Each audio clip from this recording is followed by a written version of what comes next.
San Pablo a los Corintios. Dios te salve María, llena eres de gracia, el Señor es contigo, bendita tú eres entre todas las mujeres y bendito es el fruto de tu vientre Jesús. Santa María, Madre de Dios, ruega por nosotros pecadores, ahora y en la hora de nuestra muerte. Amén. San Gabriel, Ruega por nosotros. San Pablo, Ruega por nosotros. La primera carta de San Pablo a los Corintios. Corinto, a ver qué saben de esta ciudad de Corinto. ¿Dónde estará esta ciudad de Corinto? En Grecia. Está a unos 80 kilómetros de Atenas, aquí lo dice. Muy bien, vamos primero a conocer un poquito de Corinto, ¿verdad? En nuestro librito de lecciones bíblicas de don José Miguel Miranda, en la explicación de las cartas dice: Corinto es una importante ciudad griega, dista de Atenas unos 80 kilómetros, comercialmente muy importante. Pablo visitó por primera vez a Corinto en el segundo viaje, lo vimos en Hechos 18. Allí conoció a Aquila y Priscila, que en la lectura de la misa, ¿verdad? Leímos esta historia ayer, mientras esperaba a que Silas y Timoteo llegaran de Macedonia. Y al ver que tenían el mismo oficio que él, vivió con ellos mientras predicaba. Esta pregunta es más difícil. ¿Cuál era el oficio de San Pablo? Hacían tiendas. Y entonces se quedó trabajando con Aquila y Priscila. Aquila y Priscila habían venido ahuyentados de allá de Roma, ¿verdad? Que habían sacado a todos los judíos provenientes del paganismo, del judaísmo, los habían sacado a todos. Cuando estaba en Éfeso, en su tercer viaje, algunos miembros de la familia de Chloe le trajeron noticias de que andaban muy bien las cosas en la comunidad de Corinto. Además de que no andaban muy bien las cosas en la comunidad de Corinto. Además, ella misma le había enviado una carta en la que le hablaba de algunos problemas que habían surgido, al mismo tiempo que le solicitaba respuesta. Entonces, Corinto es una ciudad griega muy poblada, y en la introducción de la Biblia también lo vamos a encontrar. La carta la escribe San Pablo hacia el año 55. Algunos hablan de los primeros cristianos como si hubiera sido modelo de todas las virtudes. Y aquí vamos a encontrar, ¿verdad? En la primera carta a los Corintios, en que San Pablo les está resolviendo o dando instrucciones, ¿verdad? De cómo resolver o de cómo comportarse ante los problemas que surgen en la comunidad. Y vean qué problemas tienen, ¿verdad? Divisiones entre ellos. Quizá les suena aquellas lecturas de yo soy de Apolo, yo soy de Pablo, yo soy de Pedro. Eso es lo que nos vamos a encontrar, a esas divisiones se refiere. Y luego la inmoralidad sexual, porque como Corinto era una ciudad portuaria, y ahora mismo lo vamos a leer, que ahí había millares de prostitutas. Entonces la prostitución alrededor del templo de Afrodita, que incluso se promovía como prostitución sagrada. Entonces eso es uno de los problemas porque se le ofrecían a la diosa Afrodita. Entonces ese es uno de los grandes problemas que se encuentran en Corinto.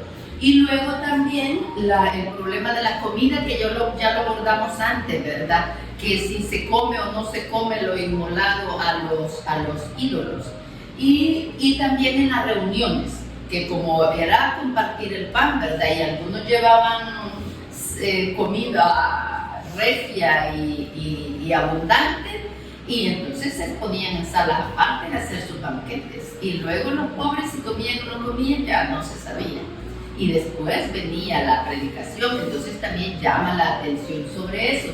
Y finalmente todo el capítulo 15 es un hermoso discurso, todo sobre la resurrección.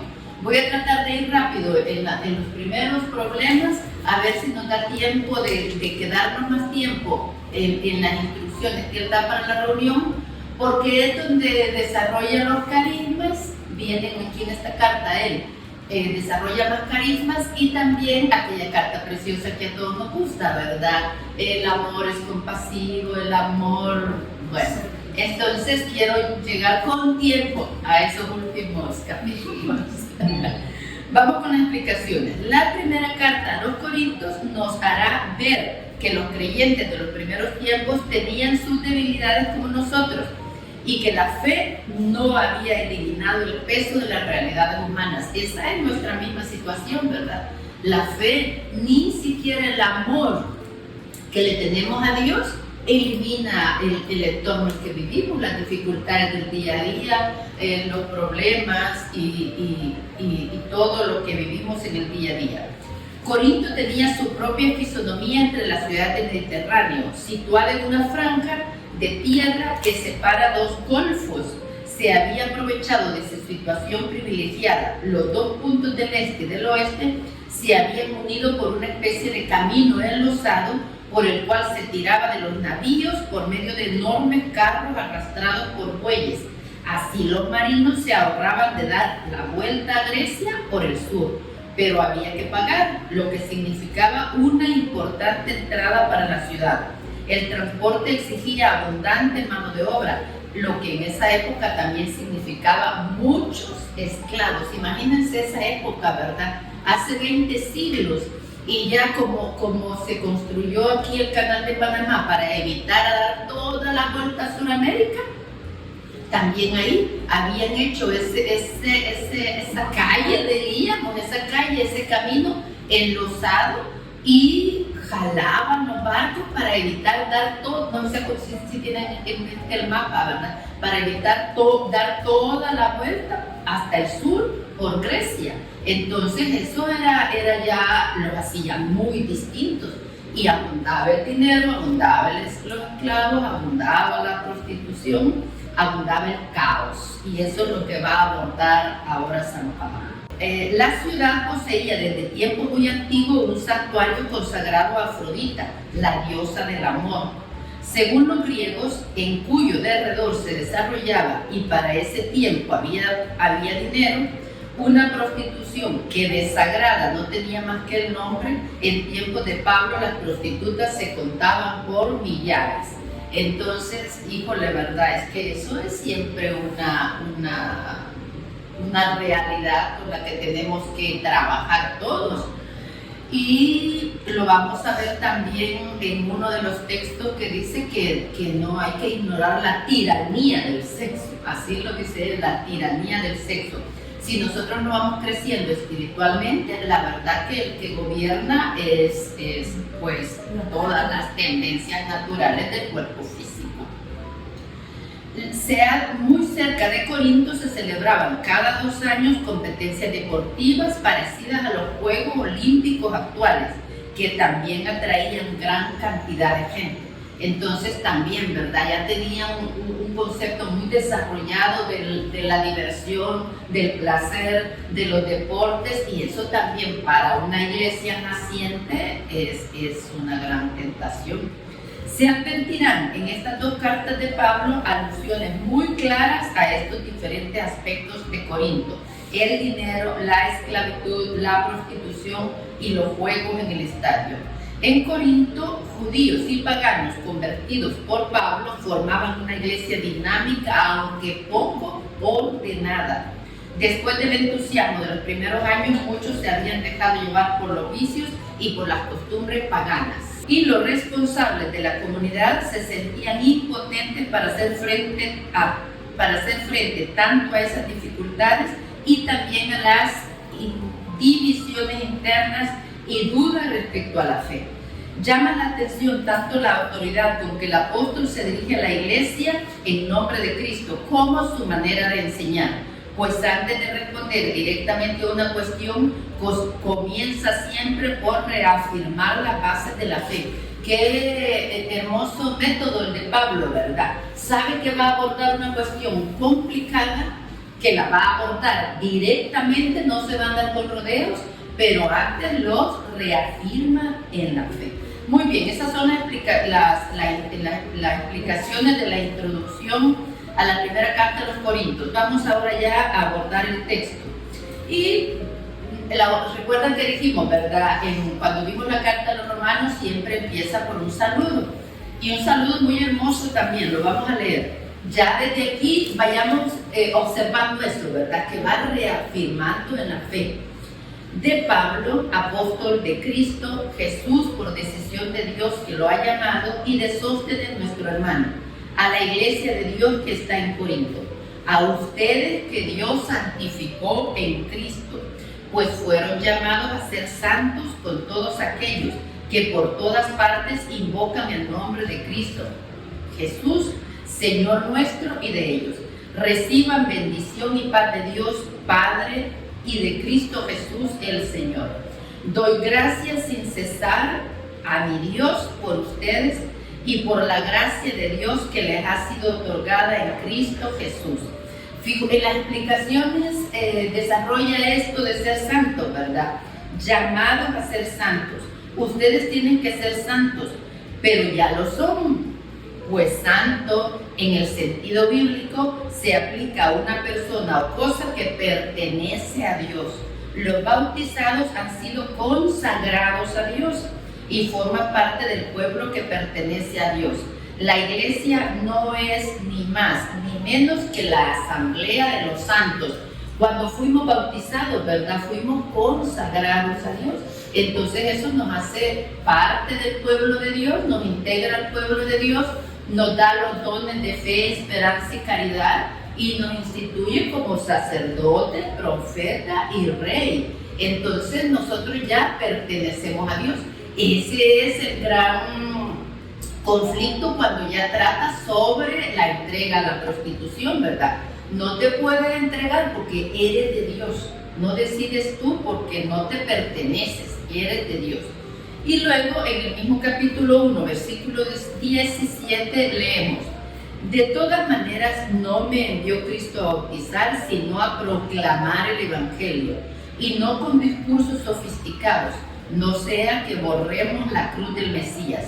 Bien es cierto que el lenguaje de la cruz resulta una locura para los que se pierden. Creo que eso lo vivimos igual actualmente, ¿verdad?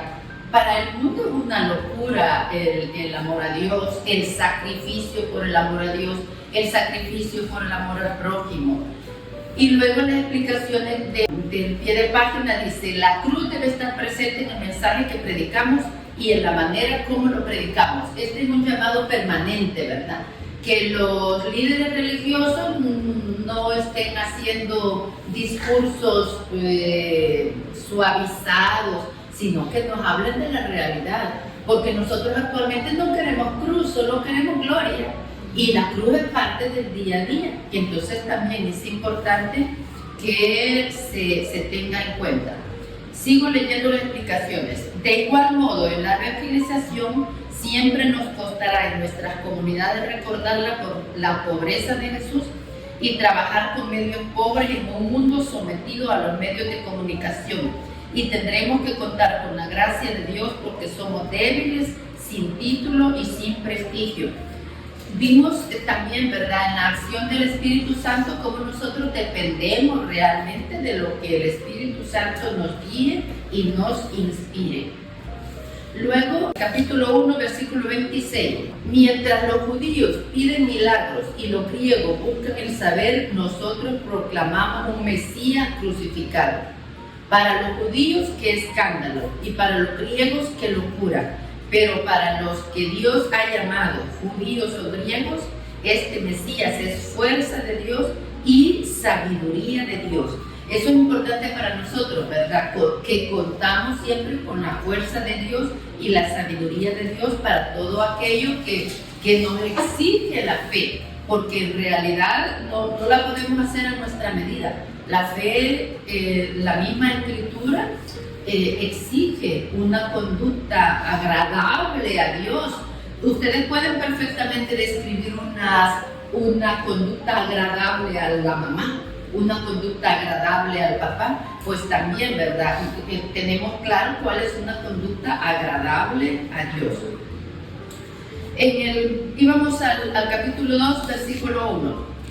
Hermanos, cuando fui a ustedes para darles a conocer el proyecto misterioso de Dios, no llegué con oratoria ni grandes teorías. Con ustedes decidí no conocer más que a Jesús el Mesías y un Mesías crucificado. Yo mismo me sentí débil ante ustedes, tímido y tembloroso. Mis palabras y mi mensaje no contaron con los recursos de la oratoria, sino con manifestaciones del Espíritu y poder. Manifestaciones de Espíritu y poder. Entonces San Pablo, claro, va anunciando a Jesús y trata de dejar palidecer su imagen, ¿verdad? Para fortalecer su enseñanza y el conocimiento que conozcan el conocimiento tanto de la cruz de Jesús como de la resurrección, que lo vamos a ver en el capítulo 15. En el versículo 7 dice, el subtítulo del párrafo es El Espíritu nos enseña la sabiduría. Enseñamos el misterio de la sabiduría divina, el plan secreto que estableció Dios desde el principio para llevarnos a la gloria. Siempre tenemos que estar enfocados en eso, ¿verdad? Cuando nos cuesta la vida cristiana, cuando nos cuesta dar testimonio de cristianismo, estar enfocados en eso, ¿verdad? Que el plan de Dios es llevarnos a la gloria. Sí, el plan de Dios es que seamos felices aquí, pero también que seamos felices en la vida eterna. Luego, en el capítulo 3 dice, hay muchos trabajadores, pero la construcción es una sola. Versículo 1, yo, hermanos, no pude hablarles como a personas espirituales, sino como a personas carnales, como a niños en Cristo. Como están, imagínense que nosotros tenemos ya tantos siglos de conversión como humanidad y todavía flaqueamos de lo mismo, ¿verdad? De estos mismos problemas de divisiones en las iglesias, en los grupos que sirven en las iglesias, como lo vimos en la carta a los romanos, de la diversidad de personas que nos congregamos en una iglesia. Y entonces para San Pablo es importante eso, ¿verdad? Que todavía somos niños, nos trata como niños que todavía vivimos en la carne, porque nos dejamos dominar y llevar por la carne. Voy a leer esta explicación. Si uno sirve a Cristo sin tener intenciones puras, seguramente que tendrá que sufrir una purificación. Nosotros estamos en la iglesia, ¿verdad? Todavía como seres carnales, a veces con tendencias, con vicios como envidia, egoísmo, y hemos de ser purificados, esto lo tenemos claro.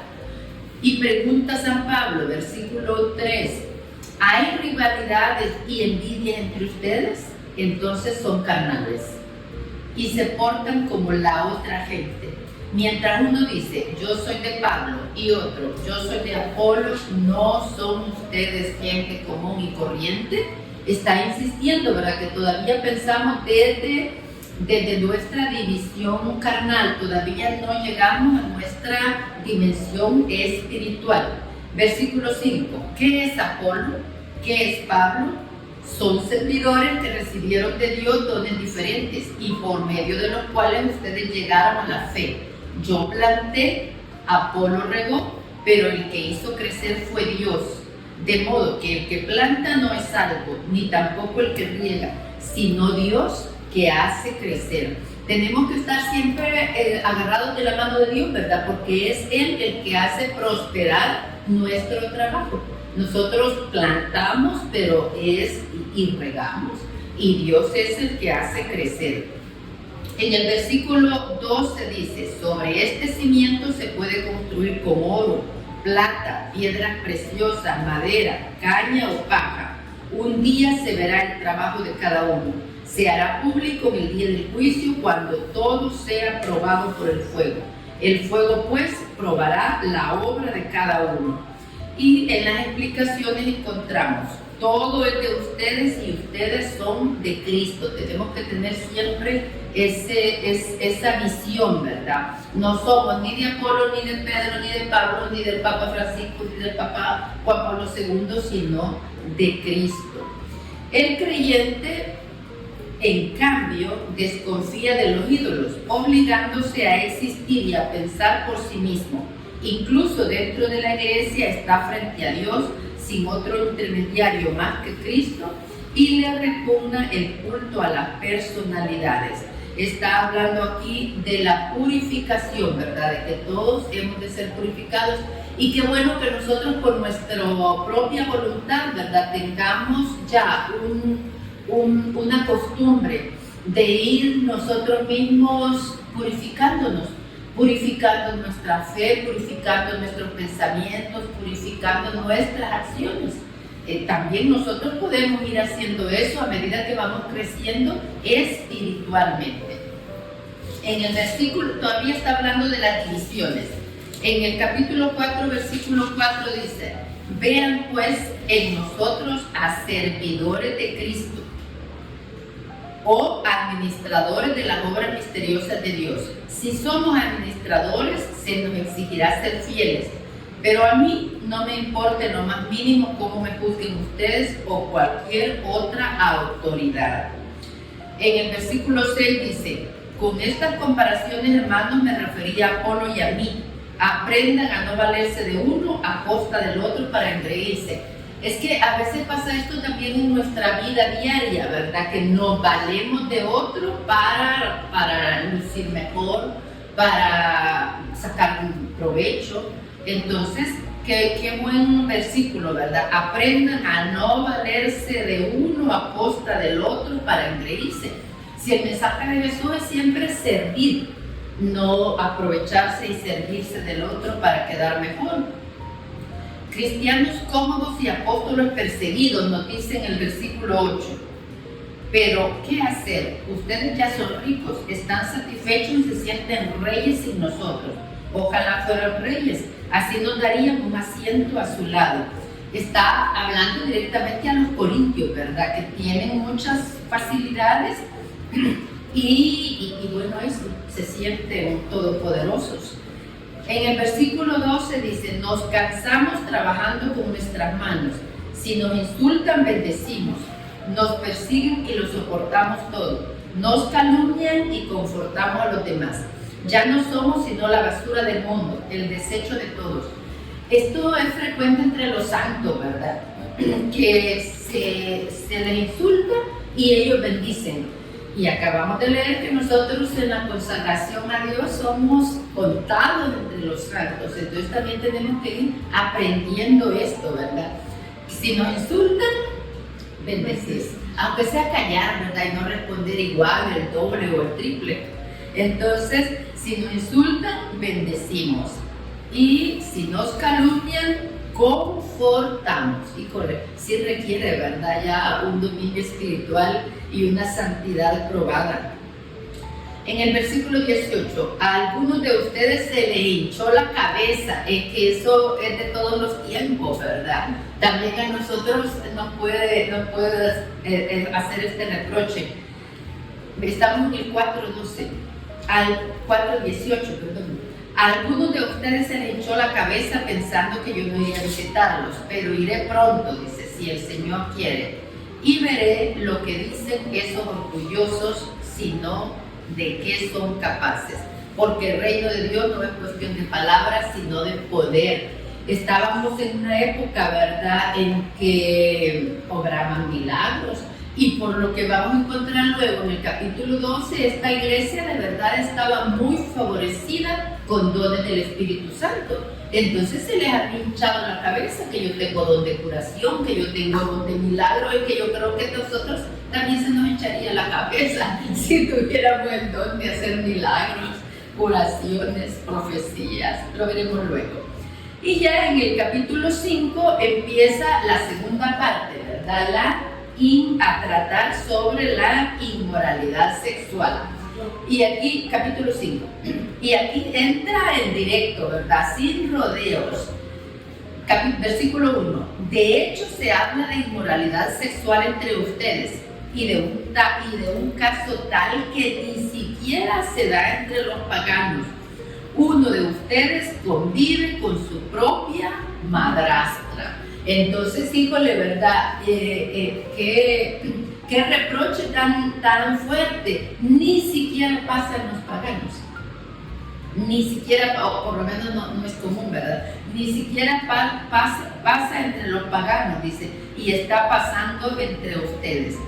Vamos al versículo 11, mismo capítulo 5.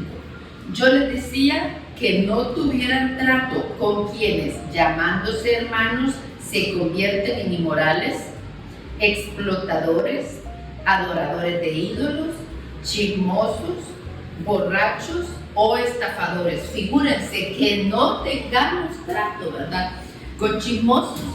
En vez de acercar el oído para que nos cuenten el cuento, alejarnos, que no tengamos trato con inmorales, explotadores, quizás chismosos, estafadores, borrachos. Como que es algo que yo no entiendo. Porque si yo conozco a la persona, me vienen a contar algo negativo de esa persona, no entiendo por qué lo creo. Si uno conoce a la persona, ¿cómo es que cree lo malo que le vienen a decir de esa persona? Porque lo malo que le vienen a contar a uno habla del que lo está contando, no habla de la otra persona. Es la visión, la maldad que tiene en su corazón, los intereses que pueda tener en dejar mal a la otra persona. Pero si nosotros la conocemos, ¿por qué le creemos? ¿Por qué no mejor lo confrontamos, verdad? Y decirle, mira, conmigo has sido extraordinaria persona, no me interesa lo que dices. Y alejarnos. Pero es nuestra tendencia. Habrá que a ver si los psicólogos nos explican, ¿verdad? Porque tenemos esta tendencia absurda de creer lo malo que nos vienen a contar de las personas buenas que conocemos. Bueno, algún día nos lo explicaremos. Los mejores también el tema. ¿Verdad? Si apreciamos a la persona, pero es que aquí San Pablo nos dice que no tengamos trato con esta persona. Muy bien, vamos al capítulo 6, versículo 1. No lleven a los tribunales a sus hermanos en la fe. Cuando alguien de ustedes tiene un conflicto con otro hermano, ¿cómo se atreve a ir a jueces paganos en vez de someter el caso a miembros de la iglesia? ¿No saben que un día nosotros, los santos, juzgaremos al mundo? Y si a ustedes les corresponde juzgar al mundo, ¿serán incapaces de juzgar asuntos tan pequeños? Vean qué importante también esto, ¿verdad? Cuando tenemos un conflicto en la familia, resolverlo en la misma familia, porque eso lo tenemos que contar a todo el barrio y difamar a nuestra hermana, a nuestra madre, a nuestra cuñada. ¿Por qué no lo resolvemos dentro de nuestra propia familia? Y aquí está hablando una comunidad cristiana, ¿verdad? Entonces también cuando tenemos conflictos entre los hermanos en la iglesia, ¿por qué no lo resolvemos dentro del mismo grupo? O mejor aún, ¿por qué no lo soportamos? O sea, ¿por qué tenemos tanta necesidad de brillar y resplandecer? También podríamos soportarlo. Luego, en las explicaciones dice, llevamos la riqueza de Dios en cántaros de barro, ¿verdad? Así somos. Llevamos el Espíritu de Dios de verdad en cántaros de barro. ¿Cuán lejos está nuestra vida diaria de lo que pretendemos ser? Ahí tenía yo un jefe que una vez llegó en una reunión del personal, que llega con una reflexión que ya solo me acuerdo de la herida mortal, no me acuerdo de nada más. Dice, el más grande negocio del mundo sería comprar a la persona por lo que vale y venderla por lo que cree que vale. Entre más hinchados estamos, más creemos valer. Entonces, mejor negocio sería, ¿verdad?, comprarla por lo que vale y venderla por lo que cree que vale. Entonces, me vino a la mente por esto, ¿verdad? Llevamos la riqueza de Dios en vasijas de barro. Y luego dice, ¿somos realmente hijos de Dios renacidos por el Espíritu? ¿Qué piensan de ellos los miembros de nuestra familia? ¿Qué piensa de nosotros nuestra familia? Híjole, ¿verdad? Me ganas de llorar. ¿Qué piensa nuestra familia? ¿Cuál es el testimonio de nuestra familia? Digo yo, sería tan fácil confesarse si nos confesáramos los unos por los otros. Porque qué capacidad de ver la mínima falta en el prójimo. Y qué difícil ver la gran falta en nosotros mismos. Entonces eso sería ideal, ¿verdad? Luego dice, ¿qué hacer? Arreglar sus diferencias como lo indica el Evangelio, en la medida en que hay realmente comunidad. Qué hermoso sería seguir el Evangelio al pie de la letra como está expresado. Es el llamamiento de San Pablo, ¿verdad? Y luego en el versículo 12 sigue sobre el libertinaje sexual. Todo me está permitido, pero no todo me conviene. Este es el 6:12. Él lo repite en el 10:23. Vamos al 10:23. Soluciones prácticas es su título. Todo me está permitido, pero no todo me conviene. Todo está permitido, pero no todo me hace bien. Esto nos pasa incluso en cosas sencillas, ¿verdad? Que vamos a entrar luego en bebidas y comidas. Todo me está permitido, pero no todo me conviene. Y lo desarrolla, lo vamos a leer aquí, en la explicación del capítulo 10, versículo 23. Todo me está permitido, pero no todo me conviene. Pablo aquí saca conclusiones prácticas fuera de lo que acabamos de ver, en el que el creyente se niega a participar directamente en el mal. Nuestra regla de conducta será buscar el bien de todos y respetar la conciencia de todos. Todo me está permitido, pero no todo me está permitido, pero no todo me conviene. Entonces también el respeto al prójimo y a la conciencia, porque viene aquí, como ya nos saltamos al otro tema, ¿verdad? De las comidas, viene hablando básicamente no escandalizar al prójimo. Aunque puedas hacerlo, si vas a escandalizar al prójimo, no lo hagas, aunque esté bien para ti. Pero si vas a escandalizar a los demás, entonces es mejor abstenerse. Volvemos al 6, ahora en el versículo 15. ¿No saben que sus cuerpos son miembros de Cristo? ¿Puedo entonces tomar sus miembros a Cristo para hacerlos miembros de una prostituta? Y la respuesta hermosa de San Pablo, ¿verdad? Ni pensarlo. Pues ustedes saben muy bien que el que se une a una prostituta se hace un solo cuerpo con ella. La Escritura dice, los dos serán una sola carne. En cambio, el que se une al Señor se hace un solo espíritu con Él. Tener nosotros esta convicción, ¿verdad?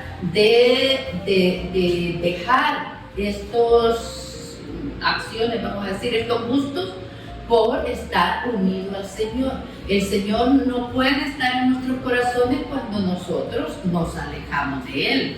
Entonces es claro, ¿verdad? No saben que son miembros de Cristo. En el versículo 19 dice, ¿no saben que su cuerpo es templo del Espíritu Santo, que han recibido de Dios y que está en ustedes? Ya no se pertenecen a sí mismos.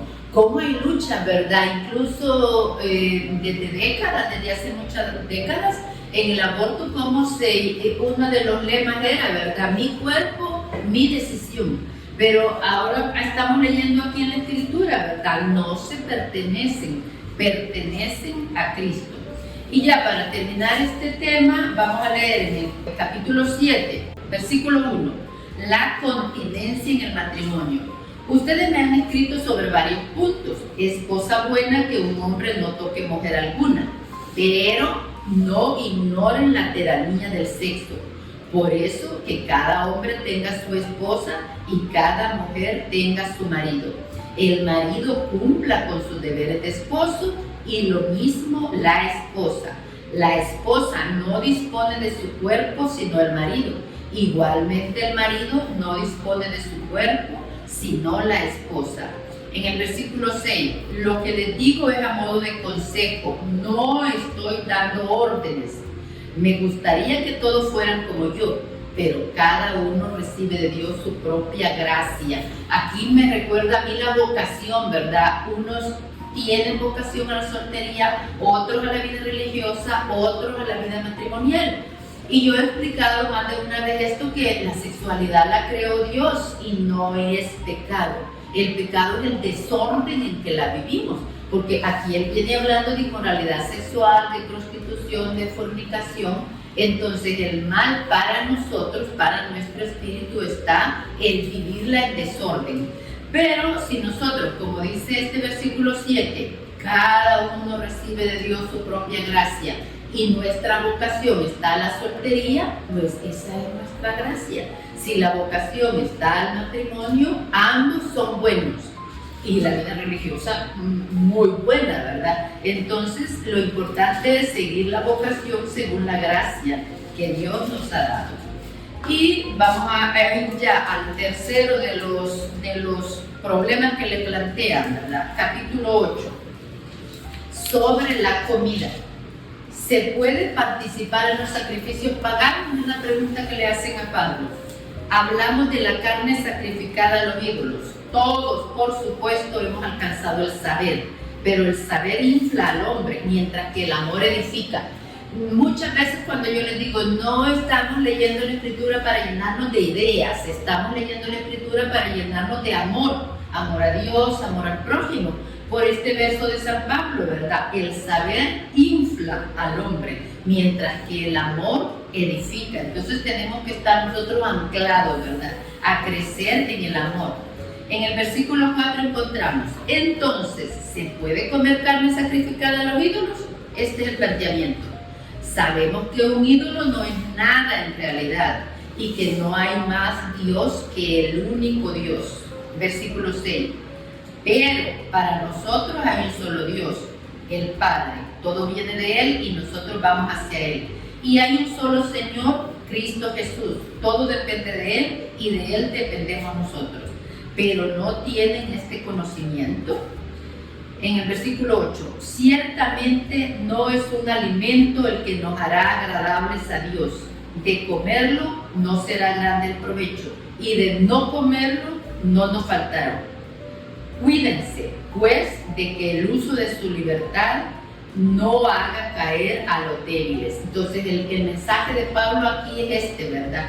Ok, si alguien que considera que comer lo sacrificado a los ídolos es pecado, pues no lo comas enfrente de él, llévate a tu casa, cierra la puerta y come, porque para ti no es un problema de conciencia, porque lo tienes superado. Estamos en el capítulo 9, versículo 24.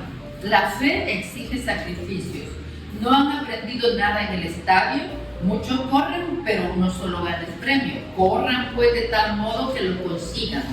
En cualquier competición los atletas se someten a una preparación muy rigurosa y todo para conseguir una corona que se marchita, mientras que la nuestra no se marchita. Así que no quiero correr sin preparación, ni boxear dando golpes al aire. Castigo mi cuerpo y lo tengo bajo control, no sea que después de predicar a otros yo me vea ilimitado. Está haciendo alusión, ¿verdad?, a los juegos, que en el estadio, para tocar un instrumento bien, hay que practicar horas diariamente desde niño para ser así un prodigio, ¿verdad? Y si hacemos solo por el gusto o la fama, entonces, ¿por qué no lo hacemos por Cristo? Sacrificarnos en todo, en nuestro día a día, sacrificarnos por amor a Cristo y por la vida eterna. ¿Cuántos santos que han tenido visión, verdad, de la vida eterna nos dicen que todo sacrificio aquí es nada comparado con la vida eterna? Entonces, vale la pena esforzarse. Voy a leer algunos otros textos. En el capítulo 10, versículo 13. De hecho, ustedes todavía no han sufrido más que pruebas muy ordinarias, pero Dios es fiel y no permitirá que sean tentados por encima de sus fuerzas. En el momento de la tentación les dará fuerza para superarlo. Creo que todos hemos pedido en algún momento fortaleza, ¿verdad? Es una virtud que nosotros pedimos siempre, que Dios nos dé fortaleza para llevar las dificultades del día a día. En el versículo 17, así siendo muchos formamos un solo cuerpo, porque el pan es uno y todos participamos del mismo pan. Fíjense en los israelitas, para ellos comer de las víctimas es entrar en comunión con su altar. Ahí está más complicado, ¿verdad?, de comer lo sacrificado a los ídolos, porque para ellos era entrar en comunión con el ídolo. Por eso para ellos es pecado. Versículo 20. Pero los sacrificios de los paganos van ofrecidos a los demonios y no a Dios. Y no quiero que ustedes entren en comunión con los demonios. Aquí él está reforzando la idea, ¿verdad?, de que si tu conciencia te dice que no comas lo ofrecido a los ídolos, pues que no lo comas.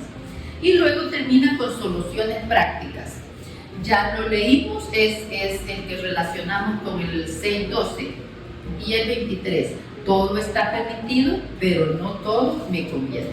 Y pasamos al capítulo 11 a los problemas que tenía la reunión, la asamblea. y uno de ellos era el velo de las mujeres.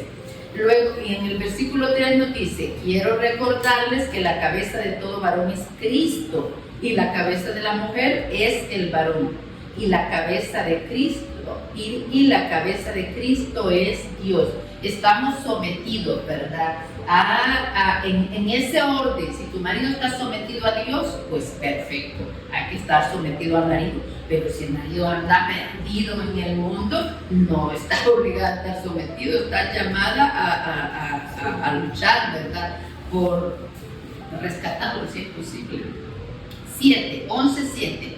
El varón no debe cubrirse la cabeza porque es imagen y reflejo de Dios, mientras que la mujer es reflejo del hombre. El varón no procede de la mujer, sino la mujer del varón. Tampoco fue creado el varón con miras a la mujer, sino la mujer con miras al varón. Versículo 11.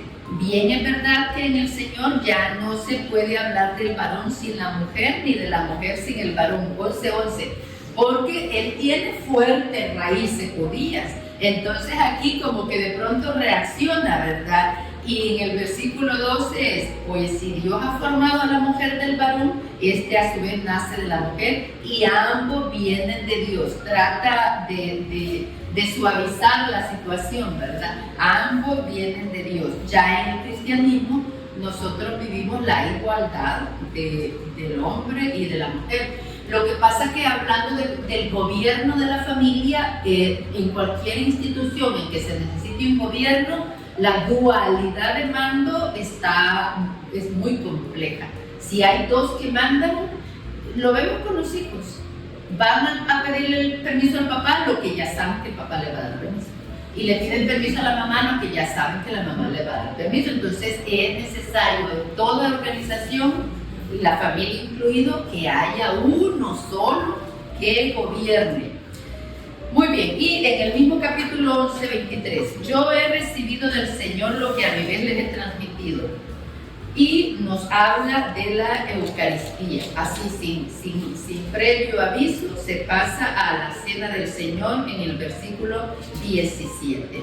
Vamos a ir al capítulo 12, 4. Del 4 al 11, donde nos habla de los carismas. Aquí era donde quería llegar con suficiente tiempo. De los carismas. Capítulo 12. Hay diferentes dones espirituales, pero el Espíritu es el mismo. Hay diferentes ministerios, pero el Señor es el mismo. Hay diversidad de obras, pero es el mismo Dios quien obra todo en todos. La manifestación del Espíritu que a cada uno se le da es para provecho común. Tengamos bien claro esto, ¿verdad? Todos los dones del Espíritu Santo que recibimos son para provecho común, de la familia, de la comunidad laboral, de la comunidad religiosa. Versículo 8. A uno se le da por el Espíritu palabra de sabiduría. No tenemos muy conocidos estos carismas, ¿verdad? La palabra de sabiduría es hablar con sabiduría y conocimiento divino, algo más elevado a la intuición. Comprendemos muy bien, ¿verdad?, qué es la intuición. A veces decimos que tengo muy buena intuición. Es más elevado que la intuición. Hablar con sabiduría y conocimiento divino en situaciones específicas. Es una revelación espiritual para guiar y edificar. A veces para dar respuestas y consejos, ¿verdad? A veces decimos: yo tengo don de consejo, porque la gente se acerca a mí, me pregunta y tengo una respuesta. Pues también puede ser este carisma, ¿verdad? Palabra de sabiduría. A otro, palabra de conocimiento según el mismo Espíritu. La palabra de conocimiento es una revelación o intuición acerca de lo que Dios hará en alguien o en alguna situación que nosotros sentimos, ¿verdad? Dios va a obrar en esta persona y pido el milagro porque por la palabra de conocimiento comprendo que Dios quiere hacer ese favor. A otro, el don de la fe. Conocer y aceptar los dones de Dios. Esa es la fe, confiar en Dios y buscar su guía. Hay que estar siempre pidiendo el don de la fe. Por el Espíritu a otros se le da el don de curaciones. Estos son más populares, ¿verdad? Conocemos mejor estos carismas. Permite realizar curaciones no solo espirituales, sino también físicas, también emocionales.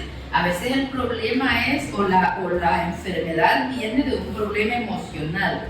A través de la fe y la voluntad de Dios hacemos esta conversión espiritual. Dios obra dando consuelo y paz. A otros se le da el poder de hacer milagros, realizar actos sobrenaturales. Un milagro es algo que desafía las leyes naturales. Hace muchos años me contó una bióloga que cada uno de nosotros es un milagro, porque cada uno de nosotros rompe las leyes biológicas para fecundarse, porque el óvulo y el espermatozoide por su naturaleza, por sus leyes naturales se rechazan. En cambio, cuando hay fecundación se atrae, o sea, se permite una fecundación. Me explicaba ella que allí hay una ruptura de la ley natural, porque su naturaleza es rechazarse. Entonces, qué bueno, ¿verdad? El milagro es esto, por eso es que solo Dios puede hacer milagros, porque solo el autor de la ley puede modificar la ley. Entonces, cuando Dios modifica la ley, que él que es su autor, se obra un milagro, lo pida usted, lo pida yo, lo pida un gran santo. Lo importante es que es Dios quien rompe esa ley natural. Luego dice, a otro profecía y a otro reconocimiento de lo que viene del bueno o del mal espíritu. Profecía, conocer cosas futuras o mensajes divinos. Iluminación para entender la voluntad de Dios. Puede incluir visiones, sueños o palabras espirituales. Algo bien importante que tenemos que tener en cuenta es que nunca contradice lo que ya nos revelado. Nunca va a contradecir la escritura. Luego cuando dice aquí, reconocimiento de lo que viene del bueno o del mal espíritu, sí encontré definiciones de este carisma de reconocimiento, pero lo que dice que viene del mal o del buen espíritu coincide más con el don de discernimiento, que son las notas que voy a leer. Distinguir entre los buenos o malos espíritus, su influencia, lo que está de acuerdo a la voluntad de Dios, lo que conduce a la caridad. Luego a otro hablar en lenguas y a otro interpretar lo que se ha dicho en lenguas. Esto lo conocemos más, ¿verdad? Así que ya me voy a ir al capítulo 13 para ir terminando la clase, porque la lectura y este estudio no terminan jamás. Muy bien, capítulo 13. Nada hay más perfecto que el amor. Aunque hablara todas las lenguas de los hombres y de los ángeles, si me falta amor sería como bronce que resuena o como campana que retiñe. Aunque tuviera el don de profecía y descubriera todos los misterios y la ciencia entera, aunque tuviera tanta fe como para trasladar montes, si me falta el amor, nada soy. Aunque repartiera todo lo que poseo e incluso sacrificara mi cuerpo, pero gloriarme, si no tengo amor, de nada me sirve. El amor es paciente y muestra comprensión. El amor no tiene celos, no aparenta ni se infla, no actúa con bajeza ni busca su propio interés. No se deja llevar por la ira y olvida lo malo. No se alegra de lo injusto, sino que se goza de la verdad. Perdura a pesar de todo, lo cree todo, lo espera todo y lo soporta todo. El amor nunca pasará. ¿Qué versos? Estos versos están considerados los más románticos de la literatura universal, no de la literatura espiritual, sino de la literatura universal. Entonces eso da para otra clase entera o 10 clases enteras, pero quiero llegar al capítulo 15, pero en el capítulo 14 nos habla también de cómo usar los dones espirituales, ¿verdad? Busquen el amor y aspiren a los dones espirituales. Es que ahora también tenemos que hacer un gran estudio sobre el significado del amor, ¿verdad? Porque se ha desvirtuado mucho la palabra y se usa para todo, hasta amamos al gato. Muy bien, ¿cómo usar los dones espirituales? El que habla en lenguas habla de Dios. Versículo 5, el que profetiza en cambio da a los demás firmeza, aliento y consuelo. 4, el que habla en lengua se fortalece a sí mismo, mientras que el profeta edifica la iglesia. Estamos en 14, 8.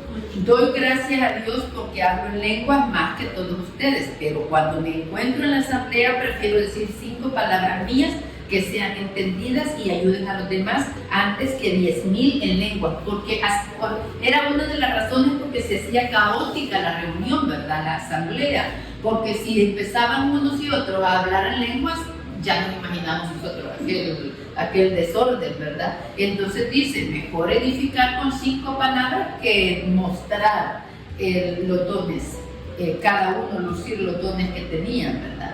Versículo 22, entiendan pues que hablar en lengua es una señal para quienes no creen. Nosotros a veces se nos antojan dones y carismas, ¿verdad? Pero ¿para qué son si nosotros ya creemos? Aquí dice claro, entiendan que hablar en lengua es una señal para quienes no creen. Hay muchas señales para los que no creen. Si nosotros ya creemos, no nos las va a dar Dios, pero no para los creyentes. Luego voy hasta el versículo 26.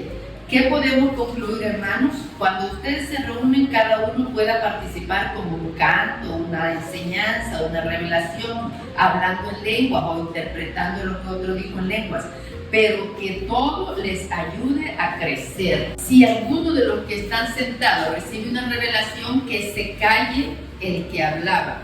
Todos ustedes podrían profetizar, pero uno por uno, para que todos aprendan y todos sean motivados.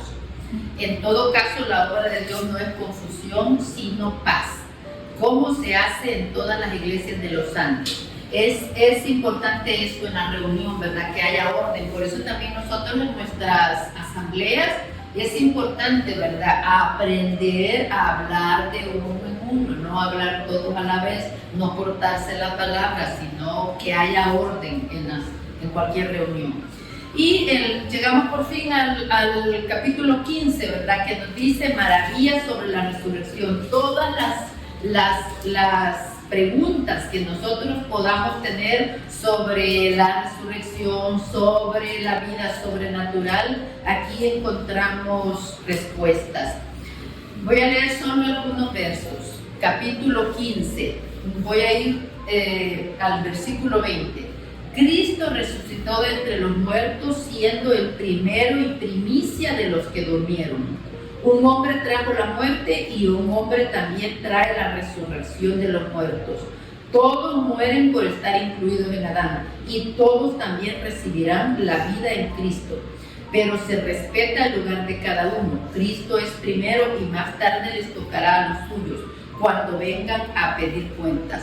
Luego llegará el fin. Cristo entregará a Dios Padre el reino después de haber desarmado todas las estructuras, autoridades y fuerzas del universo.